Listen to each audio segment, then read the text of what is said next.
Well, as the government, as the state wants the situation to be perceived, El Salvador is moving towards democracy and preservation of human rights.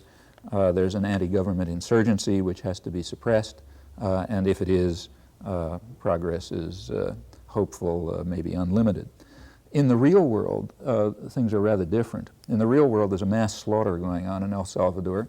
If you read the reports of human rights organizations, you will discover that there are indiscriminate air and artillery attacks against defenseless villages, which are killing thousands of non-combatants.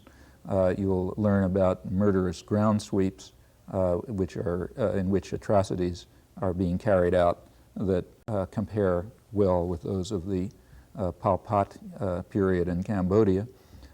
You will learn that torture has increased, is increasing regularly. The Salvadoran Human Rights Committee, in fact, recently described torture as endemic. The Red Cross, about a year ago, stated that in a secret confidential cable that the torture had increased to the point where perhaps 90% of people captured, arrested by the police, are subjected to torture during interrogation.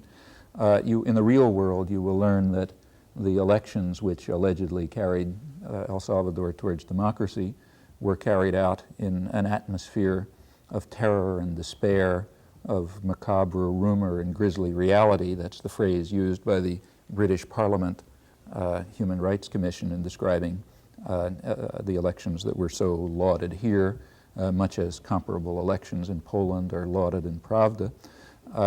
That's the real world. It's in the real world, El Salvador is a horror chamber where maybe 60,000 people have been murdered in the most grotesque fashion, often in the past several years, primarily by forces that we have organized, armed, trained to carry out precisely that task.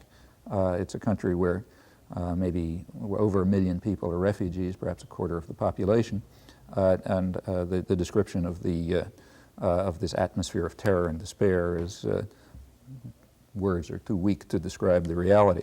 That's the reality of El Salvador.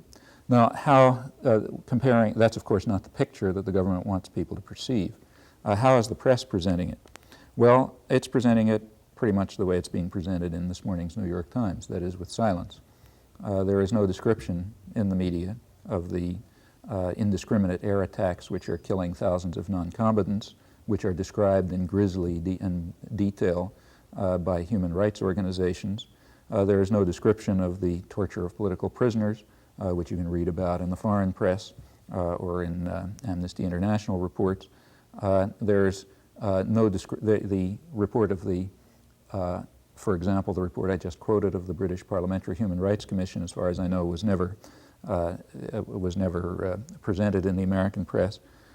Rather, silence and service and regurgitation of official propaganda. Here is a striking case where the media are behaving very much in the way of a docile, obedient propaganda system in a totalitarian state.